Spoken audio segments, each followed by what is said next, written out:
Hey, Dan, are you there? I'm really, really sorry, but I completely forgot that we were having a retirement party for someone in my office. So, I just don't think that I'm going to be able to go over to your place today. Again, so sorry about this. It's okay, I understand. This is kind of a work thing, and we agreed to put work first until we got married. I know, but I really did want to try and be home just a bit earlier today. Would you mind making dinner, though? You remember me telling you about how I was really craving salmon, right? Right. Yeah, I remember you saying that. You're not exactly the most subtle person when it comes to hinting at me what you want to eat. Well, maybe not. But you're just such a good chef, and I really do enjoy your cooking. You're never ever allowed to tell her this, but I think that you might even cook better than my mom. Well, I don't know about that. I think that your mom is a pretty good chef, if I do say so myself. I'm not trying to say that she's a bad chef or anything like that at all. I'm just saying that I think you are a cut above so many other people when it comes to what you make in the kitchen. At this point, I don't think I'll ever be able to enjoy anyone else's cooking again. I see. So basically you're telling me you're only marrying me for my cooking skills then? Well, you might be closer to the truth than you realize. But anyways, I can't believe that we're really going to get married in a week. It's just incredible. It feels like the date has just snuck up on us so quickly. I know what you mean, but when you think about it, the timeline has been pretty quick. I mean, I only proposed to you about 3 months ago, but still, it does feel like so much has happened in that time. I know exactly what you mean. But now that we're only a week away, I guess it's just starting to feel really real to me. And to think that you and I are going to the courthouse tomorrow to have our civil service done. And then we can actually officially move in together. This really is starting to feel real. You're right. And that's what I'm saying, right? I'll finally be able to move out of my parents' house and live with you. And that means that I finally won't have to listen to my parents telling me what to do all the time. Did you know that my mom still tells me to clean my room? But you're always just so kind and sweet, and you don't mind cleaning up for me when I visit your place. So basically you're now saying that you're marrying me because I cook and clean. I guess I'm more of a catch than I realized. And I guess it's my job to just stand there and look pretty, right? I think you do much, much more than that, Casey. Although, since we're talking about this, I did see an article the other day talking about how so many divorces come from one partner putting all the work on the other. Dan, stop it right there. We cannot be talking about divorce when we are a week away from getting married. But I guess maybe you're not so good at hunting things yourself. If you want me to do more around the house when I move in, I will. Thank you. I do appreciate you saying that. I just want to make sure that we're on the same page before we live together. I know, and I promise that I will try my best. But I think it might also take some time for me to adjust, you know? That's okay. You know I'm a patient guy. And if there's anything you need me to show you how to do, I'm more than happy to. Aw, thank you so much for that, Dan. I really do appreciate it. Anyways, we're having this retirement party at some restaurant, so I gotta go right now. I'll talk to you later, though. Sounds good to me. Try not to drink too much and get home safe, okay? No problem. If I'm out too late, I'll just go to my parents' house, though. So maybe save the salmon for another night. But I think I'll be okay since I'm really trying to watch my figure before we get married. Well, you just take care of yourself, okay? And please text me when you get back home, even if it's really late, okay? I've just been hearing a lot of scary things on the news lately.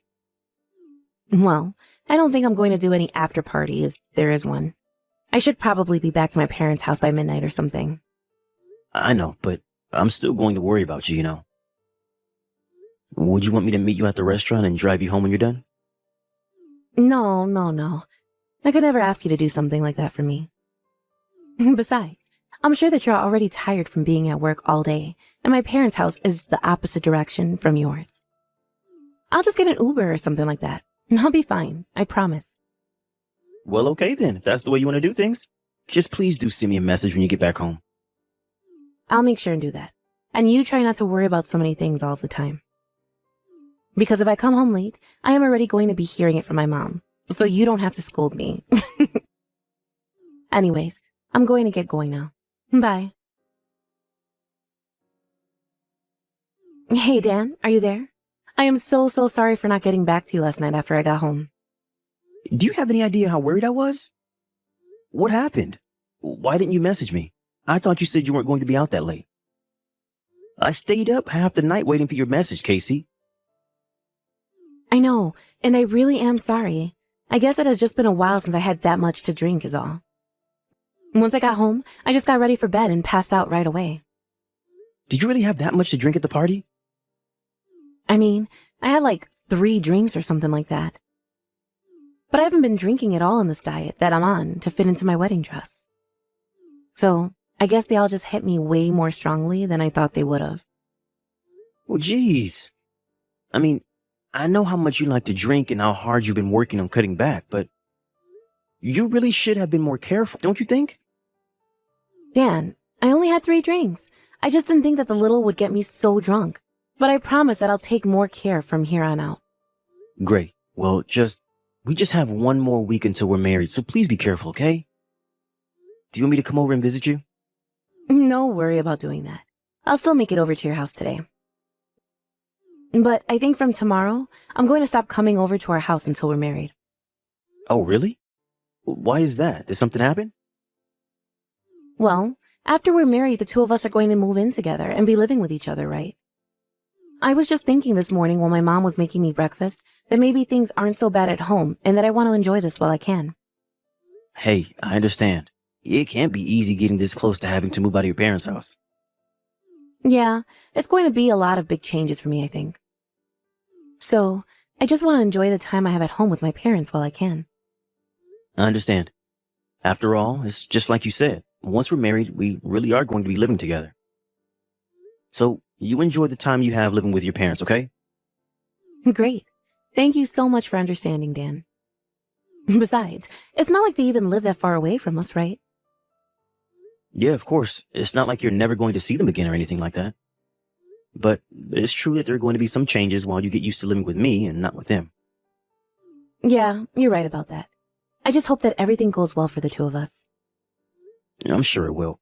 But it's understandable to be getting so emotional when we're close to getting married now. I know. I feel like every little thing has been getting me so emotional lately, and I just don't even know what to do with myself. I'm sorry. I know it's a really emotional time, and I didn't mean to upset you. It's just that, well, I thought I was going to get to see you a bit more before the wedding is all. Although I did go out and buy some salmon to cook for you for dinner tonight. You did? You mean it? Oh, that's just perfect. Thank you so much. Well, don't worry. Now I'm definitely coming over tonight. Hey, Casey, have you still not made it to the wedding yet? But your parents are here and we're all waiting for you. Where are you? Please get back to me when you see these messages. We're really worried about you. Dan, are you there? I'm really sorry. It's all my fault that the wedding fell apart and we didn't even get married. And I just couldn't even stand to face you in person. Casey, you know that I'm not mad at you. You were in an accident. I mean, you could have been killed. I'm just happy that you're still alive. But I can't walk anymore. I'm going to have to live in a wheelchair for the rest of my life. And my friend who was driving me around still hasn't even woken up. She was driving us to the wedding, and that's when the accident happened. This is all my fault. But your leg's okay? Yeah, everything else is just fine. I don't have any other injuries or anything like that. The doctors say that I'm stable, and there's no risk to my health or anything like that. I see. Well, I guess that's good at least. But do you think you'll be able to come and visit me at the hospital? Visiting hours are going to be until 8 tonight. Casey, I'm really sorry, but I'm just too busy. Now that the wedding is canceled, I just have a lot of phone calls to make and people that I need to talk to. I mean, there were a lot of people who came all the way here just to see us get married, you know? So I just have to talk to them, thank them for coming, and explain what happened and all of that. Not to mention that I guess I should cancel the movers that we ordered as well. This really is all my fault. I knew it. I'm sorry, Dan. This isn't what I wanted to happen. You really don't need to apologize for anything. I mean, if anything, you're the biggest victim of this whole thing. I know, but I just... Well, I thought that we were going to be married by now. The accident was on the day we were supposed to have our civil ceremony, and now we're not going to have our real ceremony. I know, but there's just really nothing to do about it now. I'm so sorry that you have to do all this by yourself. I wish there was some way that I could help you in this state, but I just... Right now, the only thing I want is to see you. It's okay, I understand. And I really want to see you too. Do you think you'll be able to come and see me tomorrow? Yeah, that should be fine, Casey. Thank you so much, Dan. I was really worried that you were going to leave me over this. You mean because you weren't able to have our wedding how we planned it? Yeah, and because I'm going to be in a wheelchair for the rest of my life. Well, I guess that just goes to show that you never really know what can happen. One day you're healthy and fine, and then an accident like this happens and takes it all away. But I would never leave you just because you're going to be in a wheelchair. I hope you know that I'm not that kind of person. Thank you so much, Dan. Just reading that message makes me feel better. Anyways, I'm sorry for reaching out to you while you're so busy. I'll see you tomorrow. Hey, Casey, are you there? I have to talk to you. Dan, why have you been ignoring all my messages I've been sending you? You're making me really nervous. Is everything okay? Yeah, I'm sorry. I know that I haven't been able to make it over there to see you. But why not? What's going on, Dan? Well, the thing is that when you woke up from the accident, you said that you didn't want any visitors, right? I know, but that was because I woke up in the hospital and I was just trying to piece together what happened. I guess I didn't want to feel like I was letting people down, so I didn't want to see them. I know what you mean. I was really nervous and needed some time too, but I've come to a decision. What do you mean by that? Well, I don't think that we should get married.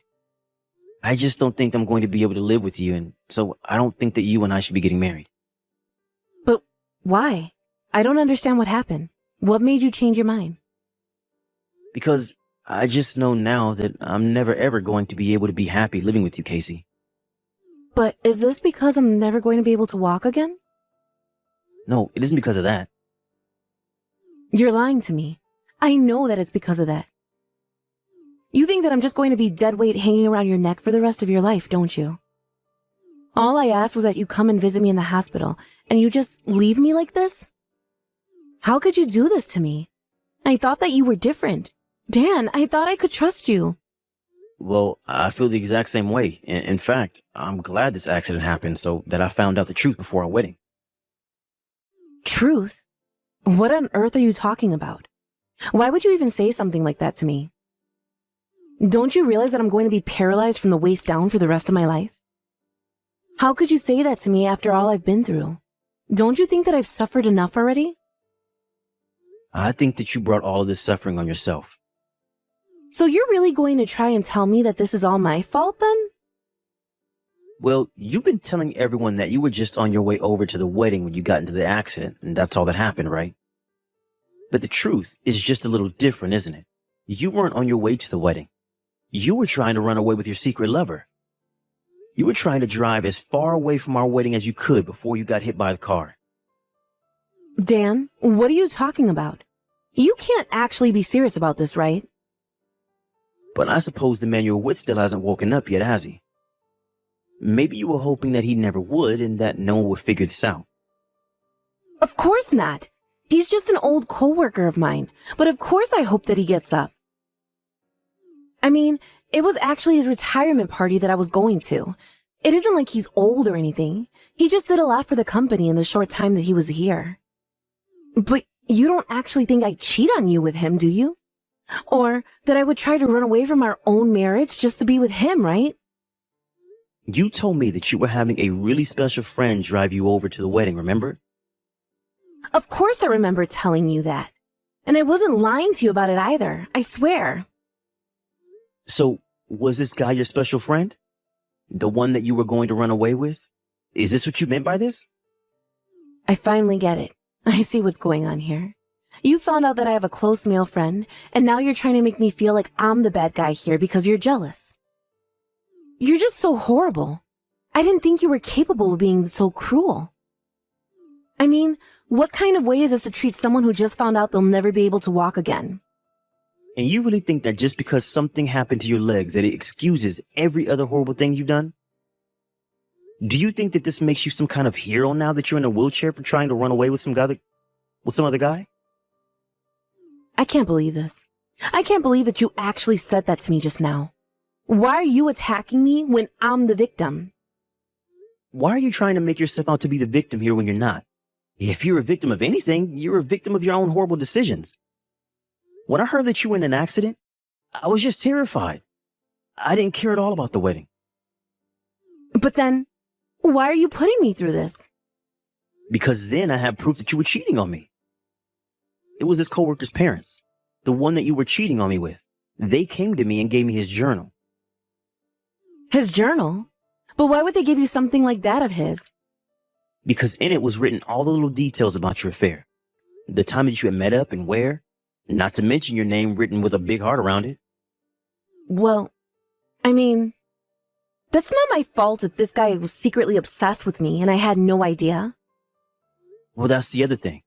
I actually called your work the day after the goodbye party. I asked if they had heard from you after the party.